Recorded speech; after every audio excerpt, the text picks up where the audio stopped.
السلام عليكم ورحمة الله وبركاته. بسم الله والحمد لله والصلاة والسلام على رسول الله صلى الله عليه وعلى آله وصحبه ومن والاه. أما بعد. So this is the sixth episode in Allah Ta'ala of this series. He said النياحة على الأموات, that you and it's translated as lamenting the dead. نعم, he said وضرب الوجوه, and striking the face, وشق الجيوب, and that you tear the garments, يعني tear your clothes and so on, out of grief for the dead, يعني that you scream. And so these are all from the acts of the jahiliyyah, from the يعني acts of the kuffar, of the mushrikeen of Quraysh and so on as well, before Islam and so on.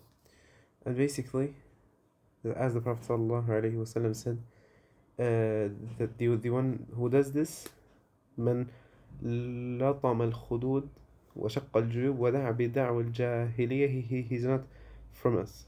طيب, and the Prophet ﷺ said, النائحة إذا لم تتب قبل موتها تقام يوم القيامة وعليها سربال من قطران ودرع من رب.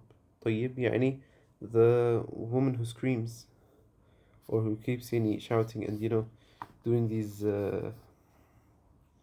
we'll speak about this in a second, inshallah, but that she, when at the funeral or when someone is dead or so, that she screams and shouts and she cries and so on, right? And she over exaggerates it as well. And so natural sadness is a normal thing, but what we're speaking about here is that you go out of your way to scream and shout and these types of things. And these are things that are not allowed in Islam at all.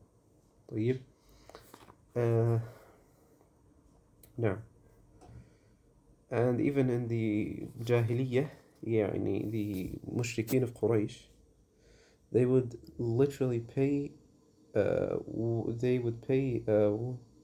women to Allah Musta'an,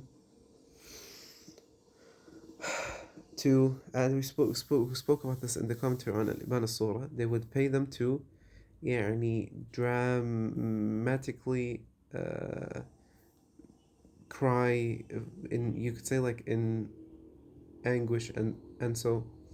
And what they would also do is that they would recount the virtues of the one who had died. They would say good things about him, say this guy used to do this guy used to do this, and so on. And it's not the thing, it's not, as we said, it's not natural crying, not naturally being sad or so. These are, of course, allowed. This is that you go out of your way to do this, and this, it conflicts with your patience on that which Allah has decreed, and that you accept that which Allah has decreed, and that you're pleased with that which Allah has decreed. And it also revives, as we said, the actions of the mushrikeen of Quraysh, right, from the Jahiliyyah and so, and all of these things.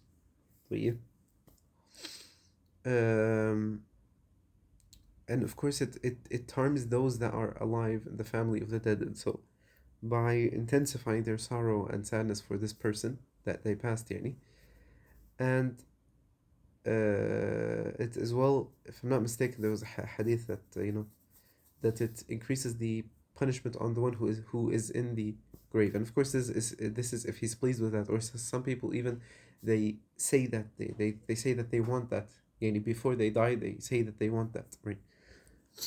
No, Wallahu musta'an.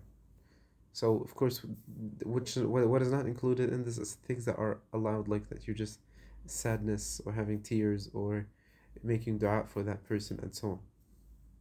But what's forbidden is that you scream and wail, shout, cry, overly, and so on.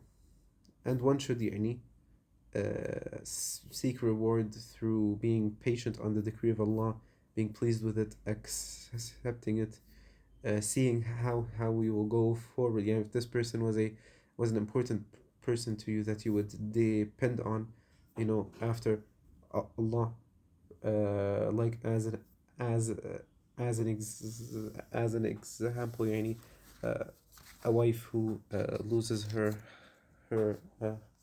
husband or so she يعني now has to look how she will live if will she go live with her father or so, right? So all of these are things يعني that one should start to think about. Of course not